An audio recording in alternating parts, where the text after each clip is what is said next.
How's it going, Andrew? What's going on, Matt? Yeah, not much. Beautiful drive up to Madison this morning. It's kind of fun podcasting in the Grand Lodge of Wisconsin's library. Yeah. It's very atmospheric in here. Lots of art and, cool mementos and books. It feels very studious. Talking at a normal level, though, I keep waiting for the librarian to come around with, the ruler and, smack me, though. I think they'll hit you with a cane usually here. Yeah, but for our listeners, we're up in Madison.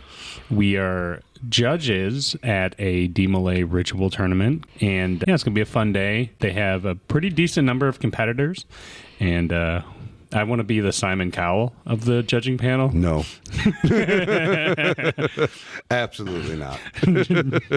Just making a 12-year-old cry. No. Okay, I guess I'll have to tone it down. You're going to have to tone it down quite a bit. But we should probably get to our guests and let them introduce themselves. So hit the music and let's go. Loosen up your ties and roll up your sleeves. It's time for Fellowship with Matt and Andrew.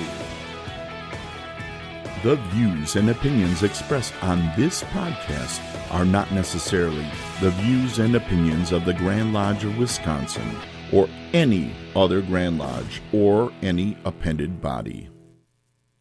All right. Well, we have some very special guests here. Gentlemen, can you please introduce yourselves? Hi, I'm Ryan Thiele. I'm a brother at Lake 189 and Middleton Ionic 180, and I'm the state tournament director for Wisconsin DeMolay.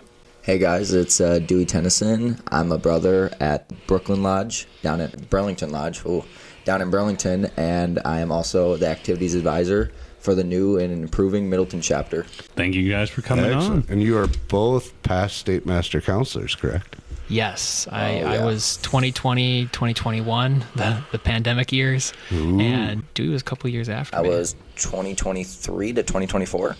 Yeah. Cool. So we like to usually start with one question, and then we'll move into the others. What got you guys into Masonry? And then we'll focus on what got you into DeMolay.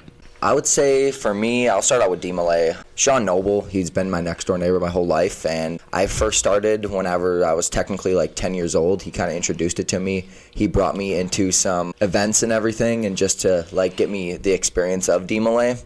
And so by the age of 10, 11, I knew what I wanted to be or what I wanted to get into. And then for Masonry, it was a little questionable, I'm not going to lie, because I didn't understand it until Noble and then even Ryan here kind of just introduced it to me more, and even Ryan's dad kind of just showed me more, and I kept on going to Mason events and everything, and I fell in love with it, and then that's why I'm just you know what, it's time to achieve my goal, so that's why I officially became a Mason. Yeah, I had the benefit of my dad being a part of a lodge, bringing me around to Masonic events, and there was a DeMolay booth. I think I've shared this story the last time I was on. Probably. And yeah, so I don't want to... It's been a while, though. New listeners. Yeah, good you point. can do it briefer, though. Yeah. Otherwise, I'll just ramble forever. The summary is there was a DeMolay booth. I was in Boy Scouts, but looking for something different. Fell in love with the uniqueness of DeMolay. Not that I didn't enjoy camping or getting, merit badges or whatever it may be, but this idea of camaraderie, I really kind of fell in love with, and that's why I stuck with DeMolay, and I had the incredible privilege to lead the state for a year and mentor a lot of good people who I consider actual brothers, not just fraternal brothers, but literally I find them to be family. Dewey's one of them. So being able to move on to Lodge is, kind of extend that. I don't want to say growing up, but it's just a really unique experience, but it was kind of a continuation of DeMolay, My dad signed a petition and gave it to me for my 18th birthday and promised to pay my dues when I was in college. And I bullied him into 4 years plus 2 when I went to get my master's. So, so he paid my dues for 6 years. Now I'm on my own. Now I got to pay 2 dues. So that's why you got your master's degree, to keep right, your it was dues just to payments. get a free lodge ride. So after you aged out of DeMolay, why did you decide, or how were you approached about continuing to be involved as more of is it an adult advisor role? I think I always wanted to give back to DeMolay. And during my term as state master councilor was the last year I could be a DeMolay before I aged out. We didn't have a ritual director for the state like we usually did. And so me and my state chaplain ran our degrees and all of our public ceremonies without an adult. Well, we were 21, okay. But so it wasn't completely without supervision. But yeah, towards the end of my term, I was asked, hey, do you have any interest in kind of being the state ritual director? So I said, yeah, I really enjoy this. I think it's what makes us unique from other organizations. I enjoy public speaking. I could ramble forever. And I just enjoy talking to people. And so seeing young men grow and develop, from shy little kids to young men who are confident in themselves, that's what happened to me. And I wanted to keep that happening. And so I did that for a couple years. And now I'm one of 2 ritual directors. My colleague, Joe Bloom, he is also a past state master councilor the year before me. He handles our public ceremonies. I handle the tournament. It's pretty cool that, you guys created some positions where you can have those adult, or I guess I'd say you guys were adults already, but aged out advisors, where one of the drawbacks, it feels like, of DeMolay is you have all this skill set that you built up over many, many years. You hit a certain age, and I don't know if you guys are too young to know about the show Kids Next Door, where you Codename Kid Next Door, where you were a spy, and at a certain age you would forget all your spy missions and stuff. It kind of feels like that, where you age out and you're like, no, I'm aging out, man. Well, I'm gonna forget. I wish DeMolay had an awesome office in a treehouse. That'd be sick.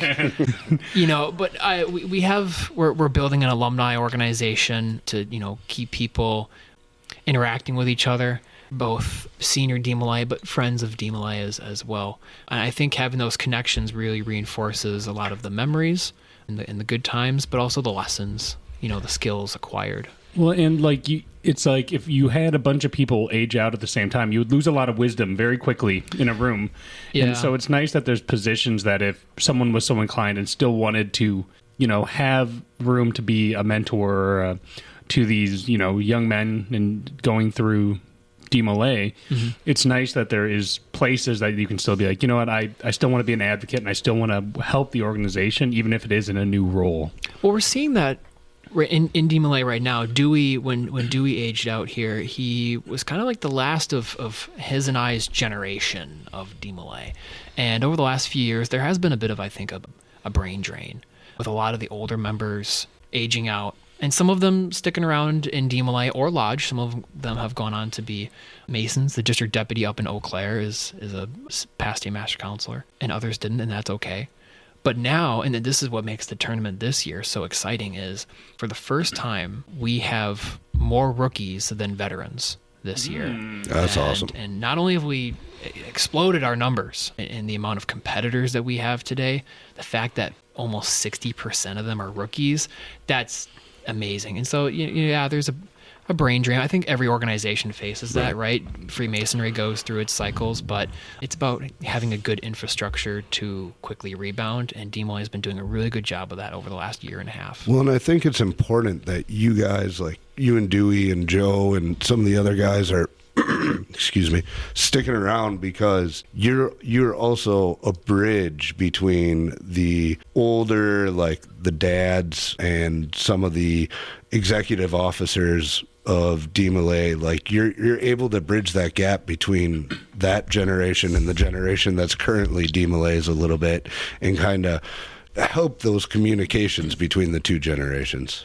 Yeah, continue with that. I mean, like you said, I'm glad that we're in the middle, because the younger kids don't really understand the advisors. Not trying to be rude, but the older advisors, we'll keep it that simple. But he doesn't want to call some people just old, straight up.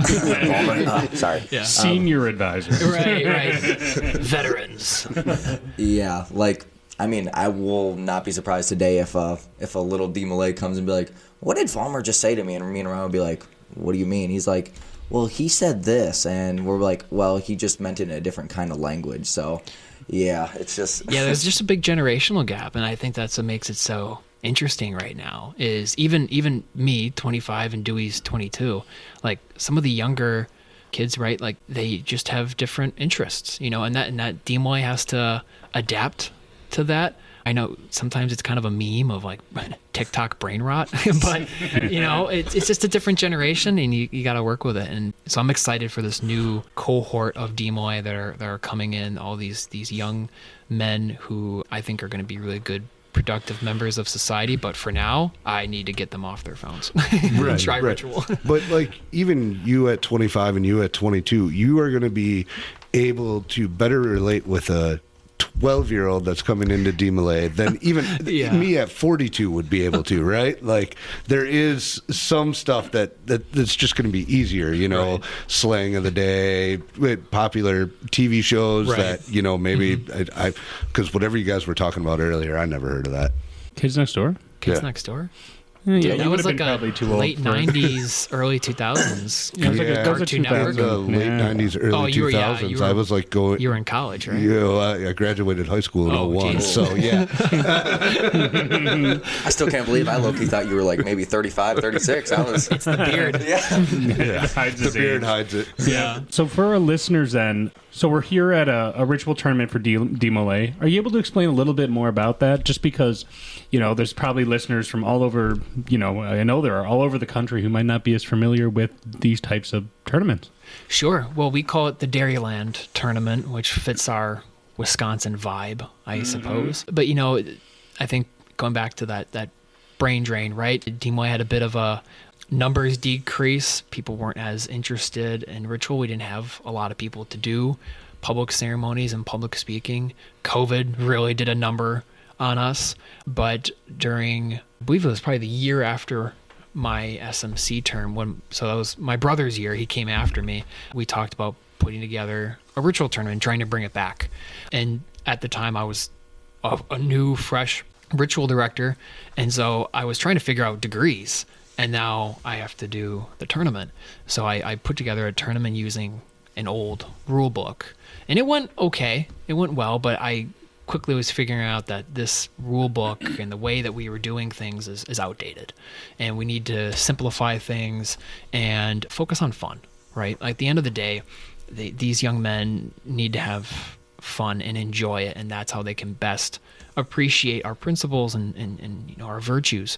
So I went to working on a whole new rule book for 2023, had our first Dairyland tournament at Lake Lodge in Milwaukee. And since then, we've been working out the kinks.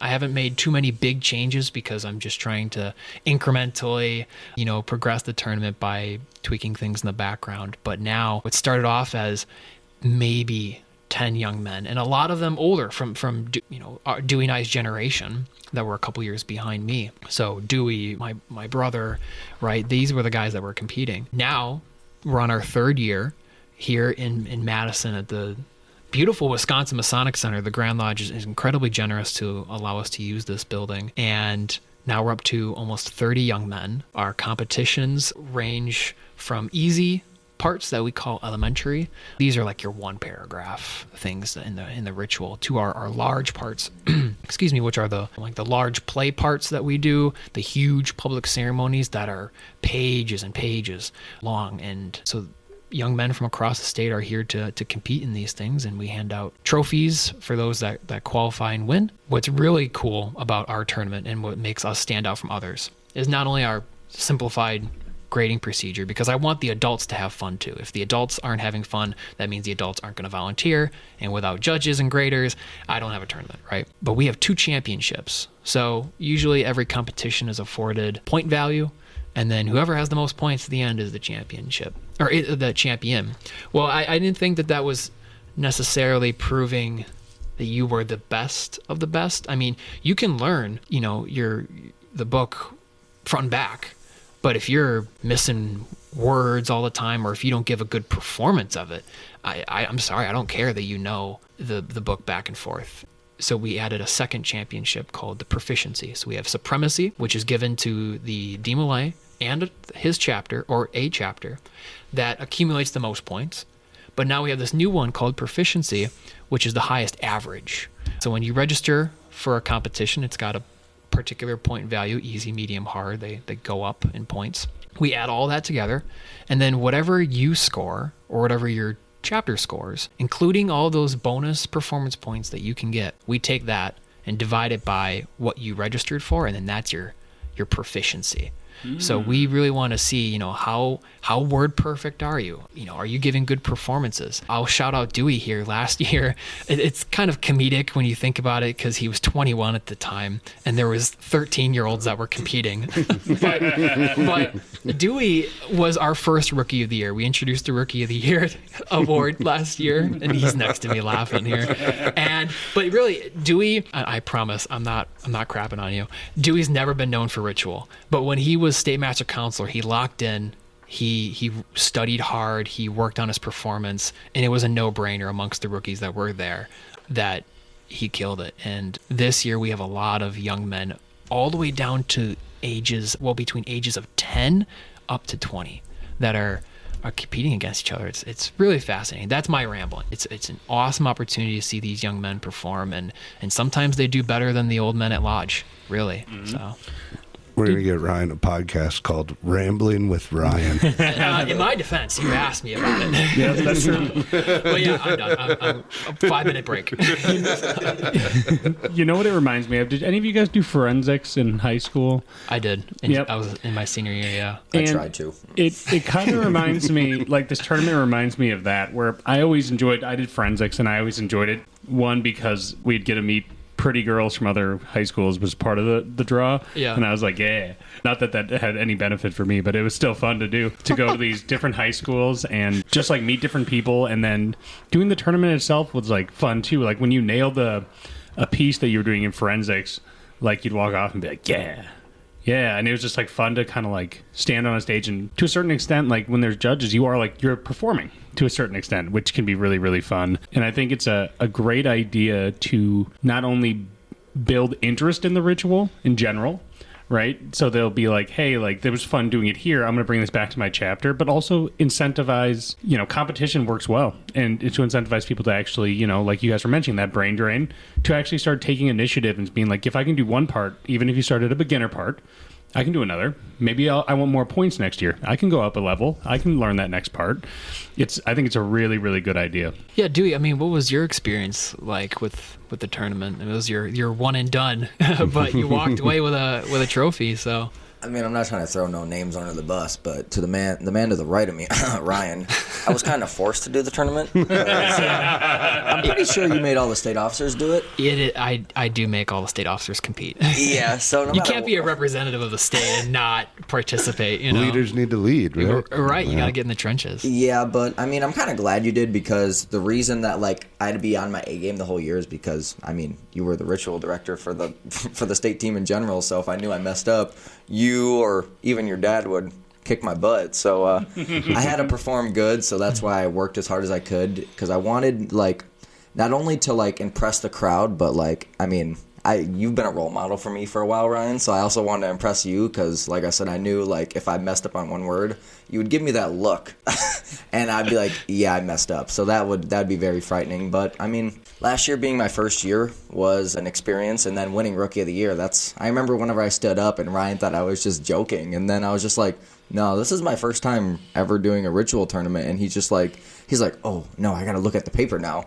So after he looked at it, he's just like, no way. And then he goes, well, it looks like the oldest guy in the room, DeMolay, just won Rookie of the Year. And everyone's face, they're like, what? And they're like, yeah, this is Dewey's first ritual tournament. And then I was just like, yeah. But no, it was a good experience. I mean, I wish I would have done it sooner, but at the same time, I don't know how I would have done, because for a while I didn't really try in ritual, I guess. But since I decided to become a state officer and learn junior counselor and then state SMC, I had to learn a lot pretty fast, because it just went boom, boom. And during my state junior year, I mean, John Stewart, he didn't really like make me, I guess, work as hard as I had to, but like he still pushed me. He just told me to like learn everything like slowly, because I mean, he was being pretty cocky about it. He's just like, you're going to be SMC next year. I'm just like, I don't know. He's just like, Dewey, everybody in Wisconsin, DeMolay loves you, and you, as long as you put your mind and everything to it, you'll be a good SMC. So, yeah. For context, John Stewart is a 2-time supremacy champion, and today he is trying for his 3rd So we'll let you know on the next episode if he won that or not. Until he sees Mr. Simon Cowell. Yeah, right. So switching gears a little bit, but still focusing on DeMolay, what would you guys say what did you enjoy most about DeMolay, and how do you think it's influenced your life? Well, that's a good question. Making me actually think. Yeah. You want to go first or me? You are still Okay, yeah, I think I can see the gears grinding in his head. Smoke coming out of the ears over there. I think it gave me an appreciation for the differences in people. I've been very fortunate and I think privileged that some of my best friends have come from DeMolay or the Masonic family in general. And it's made me appreciate how different people can be, right? We can disagree on politics, religion, sports, because, we're very big into basketball and motorsport and soccer and things. Like, it gets tough. And, finding ways to build bonds with people, build community, even if you don't have a similar background, education too, that's often a barrier. I think that's what DeMolay kind of instilled in me. And then as I got older, it just felt easy for me to meet people when I was at UW-Madison, when I joined Lodge. And then even now, I've joined a Lodge out here in Dane County, Madison, and it's been very, I think, easy for me to get in with that Lodge and meet them and build relationships. So I think that was the big takeaway for me. Yeah. I would have to say for me, it's like personality, like Ryan said, and then like also what like chapter or lodge people come from. Because I agree with Ryan with the whole personality. It just like depends on where they came from and everything. But like I said, it also depends on what chapter. Because when you go around Wisconsin and you go to different chapters, like for instance the Galahad or Middleton, where we have young guys and like we're still learning everything and we're trying to teach them to learn different things and all that, to like you go to Doric or even Green Bay and they're all like older kids who have been around for a while and they know different things from, I guess, different advisors. You can tell where people's paths really are. So for me, it's just the people and what chapter or lodge they came from. So it's interesting because it's almost like in its own way, like Masonry cultivates similar things just for men who are older, usually, 8 plus 18, even though 18-year-olds in Lodge scare me. But so, like... you scare me. But, like, at the same time, like, there's something so powerful about having places where people who can at least come to some agreement on one thing, whether it be Lodge or a DeMolay chapter. Like, we have one shared experience can really blossom into, you find way more commonality with people who, for lack of better words, you never thought you would ever be friends with, right? And it kind of really does, I think organizations like that really show how the human experience is, though it comes in different colors, shades, and experiences, is very universal and similar. And I think when you get put in spaces like that, it really helps not open it up, not just as an idea, but as an experience. Yeah, I think it's, you two have talked about this before on with other guests and on your episodes, that it's self-confidence, right? It's finding this love for yourself. I always, when I'm having Masonic conversations, or I use this as an example when I'm talking to people about what Masonry is, rough ashlar, perfect ashlar. I just think that's such a beautiful allegory for, what we do here and what DeMolay is, because DeMolay is very similar to Freemasonry in a lot of ways. This self-confidence, this belief that I want to be the best that I can be, whether it's I'm going to learn ritual to compete at the ritual tournament for my first time, right? Or I'm going to go to my boss and I'm going to, talk about what I want to do at work or a pay raise. So having that confidence to take on something that's uncomfortable, that I think is a universal thing across the Masonic family that it does for its members, and what I think Dewey and I have especially found in DeMolay made it a lot easier to transition to Lodge for sure. So yeah, and it's nice because it creates a room where people, your brothers are behind you, so you can have the ability when you are feeling self-conscious to build your confidence, because some people are born with confidence, and we all know those people, right? They just, they're real jackasses sometimes. Yep.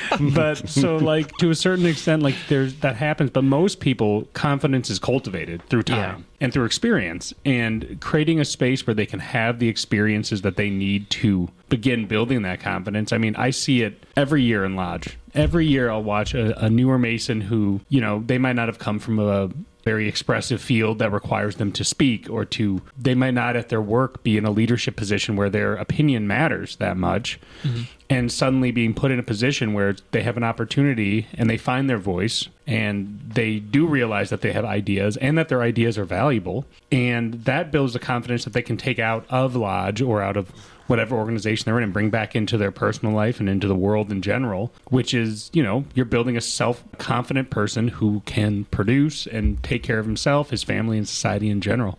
Right. Yeah, absolutely. And what better way to kind of see that development at a young age than this ritual tournament, right? Mm-hmm. I've been telling this story to Middleton Lodge and others in the area promoting our DeMolay chapter here. There was a young man that we met. He was 12. He had just joined DeMolay, and he came to our annual convention. He was sitting alone, and he's just this very quiet, timid, shy kid. And so we kind of swarmed him. You know, like, we all picked up our trays, and we sat around him, and, hey, hi, how are you, right? And turns out he's really into science, and he loves, like, energy, and he's, like, thinking about all these cool things about it. But anyway, it's fun to see him now, 3 years later. He's not even 16. And he recently did one of the most difficult parts in our DeMolay work, one of our play parts. He played Jacques DeMolay in our play, and he did a really great job for his first time.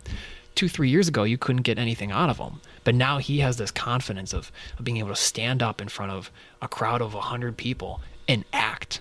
Like, that's wild, right? That's just absolutely wild. And why Dewey and I still volunteer our time here, because I like seeing that development. Well, and that's, you know, that...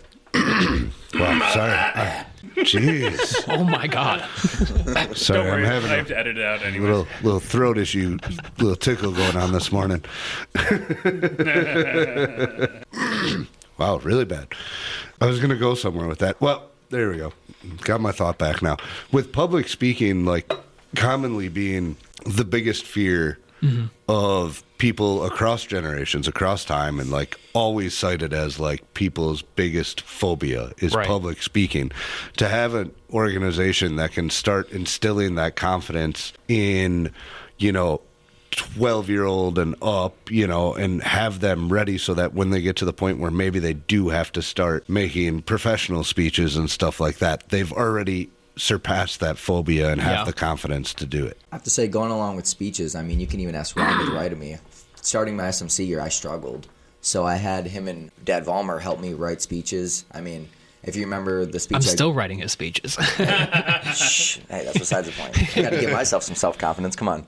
But for my speech that I gave for Lodge, and even before that, whenever we had Jamboree and everything that I had to go to begin my SMC year, I texted Ryan. I'm just like, how do I begin this kind of speech? And he's just like, really, dude? You don't know how to do this? Fine, I got you. But, I mean, being in any really Masonic body, you really learn how to speak in front of a big audience, and you just get more confidence in yourself, which I've learned. And it's just so inspiring because, I mean, now I'm in school. Just yesterday, I had to give a 7 to 10 minute speech about a single word. So the word I chose was brotherhood, because it's just what I've learned throughout my 10 years or whatever in DeMolay. And I mean, I added everybody in this room in the speech. I mean, I did get 105% on it, so I feel pretty proud of myself. How do you get 105 on 100? They turned it up to 100. He got bonus point there. He got performance points. Because it was supposed to be a 9 to 7 minutes. Mine was 15 minutes long presentation. Oh my speech, God. So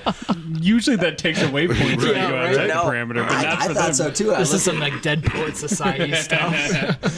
So continue with that. I just feel like all my credit and all the speeches that I've given or anything, I mean, I have to give them to Ryan right here, because he either edited them and just told me they were basically garbage, or he's just like, dude, just stop writing, I got you. So like I said, everything goes to Ryan. He taught me how to be a good writer and a good speaker. So what would you guys say, just, you know, some of our listeners might not be as intimately familiar with DeMolay. What are the virtues of DeMolay, and how have they affected your personal lives as well? So the 7 cardinal virtues of DeMolay are filial love, so your love of parents, right? Reverence for sacred things, faith. DeMolay, like Lodge, doesn't teach a religious creed at all, right? Your faith is your own. We only encourage you to explore that faith, right? Courtesy, comradeship, fidelity, cleanness in every thought, word, and deed. I have that issue because I swear like a sailor. That's probably the one I break the most. And then patriotism. And I think patriotism is one of the more interesting ones that DeMolay talk about the other ritual director, Joe, him and I, before our practices, we'll sit down with the young men of the state degree team and just kind of, run through their thoughts on the degree. And we asked this question last summer we went through all 7 of these things and what they meant to each of the young men. Patriotism was really interesting because you had some like different views of it, but these young men, again, between the ages of 12 and 20, by the end of the conversation, they had all agreed that patriotism to them was, a love of your country, the idea of it, and then holding it accountable for its mistakes, which that's not where the conversation had started. But, seeing these young men of a wide ranges of background, right? Some come from wealthier families, some do not come from wealthier, well-to-do families. And having this very complicated, difficult conversation and handling it in a mature way that I think a lot of adults could probably, learn from. And yeah, so I that's what I like about these 7 virtues. They're core principles that I think everybody can kind of relate to, right? How they've helped me, I mean, like I said, I fail at the cleanness one a lot. You also don't wear deodorant enough, so... Oh, no way. Get out of here. Whenever you send an email out and, like, I see the occasional language piece in there, I'm like, that was a choice. Because it's an email. You wrote it. You're not just talking. That was a choice. And with how long my emails are, I write essentially a paper and then I rewrite it 3 times and then I send it out. It's like, I got to send an email at 9 and it goes out at 10 because I've been rewriting it. And so, I'm choosing to put these curse words in there as well as the Lord of the Ring references. I'm fine with the Lord of the Ring references. It's your question of how they've, kind of impacted me the same way that a lot of our Masonic teachings did, right? It especially with the community around me, forced me to like deal, or I shouldn't say deal, but like think about these hard questions internally, right? Who am I? What am I? What do I want to do in life, right? What are my values? It just started the conversation. And what the 7 virtues of DeMolay and a lot of the teachings in Freemasonry did was kind of, I think one way to put it is visualize it, right? I think about, it's like, I want to do this at work. I want to be a hard worker and be successful. And I think of the 24-hour gauge now, or the beehive, for industry. And it's like, okay, well, yeah, I want to be successful in my career? Sure. But never at the expense of my family, my partner, myself, and my mental health, right? Okay, well, now that gets into what is mental health. It just goes on from there, right? It visualized the things that I was trying to figure out for myself when I was a teenager, right? Every kid goes through it. Who am I? What do I want to do? I want to save the world, right?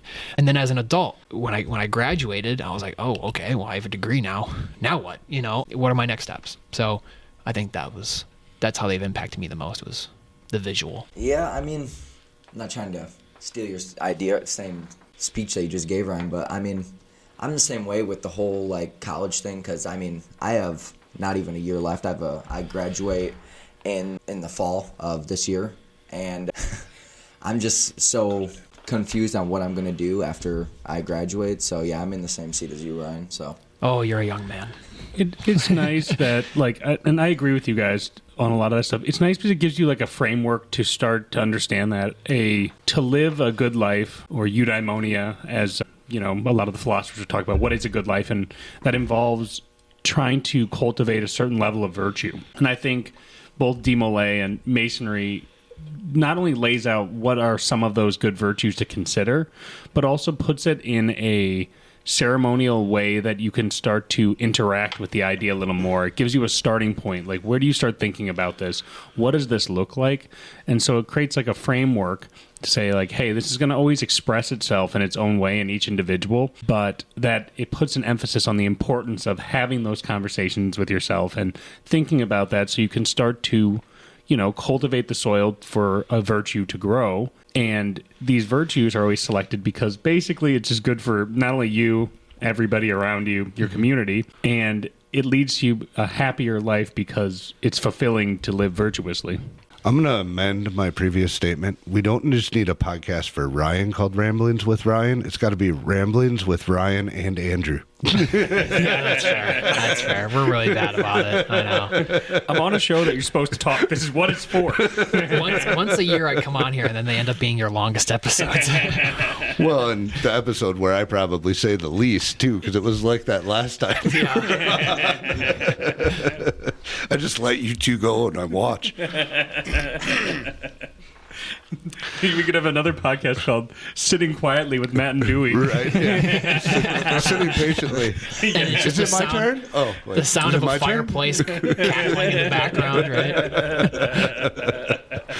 Well, I think that's a good place to start wrapping this one up so we can all get ourselves ready to do some judging. Yeah, I saw your chief judge, the senior grand deacon running around. He's like, "Hey, let's go." And You mean somebody your- needs to tell him that the tournament doesn't start for another 40 minutes. You mean your father? Yeah. Yeah, you're right. He didn't just want to call him out. That's why. It's all right. He'll hear this. The views and expressions of the Grand Lodge of Wisconsin. The views and expression of Ryan Thiele do not necessarily reflect the views and opinions of the Time for Fellowship podcast. Ryan Thiele's opinions are his own. TM, trademark. Cool. Well, I think that's a good place to stop it. Thank you guys for joining us today. And it's going to be a busy day. I'm looking forward to it. It's going to be a lot of fun. To our listeners, if you haven't joined us on Discord yet, come on down. We're having fun in there. We've started to have some philosophical conversations, which are fun. I've been sharing behind the scenes, background stuff. If you don't know what Discord is, think of a chat room where you can interact with not only Matt and I, but also other fans from around the country. Check us out on social media. And other than that, have a good day. You can always email us at timeforfellowship@gmail.com. Have a great day, everyone.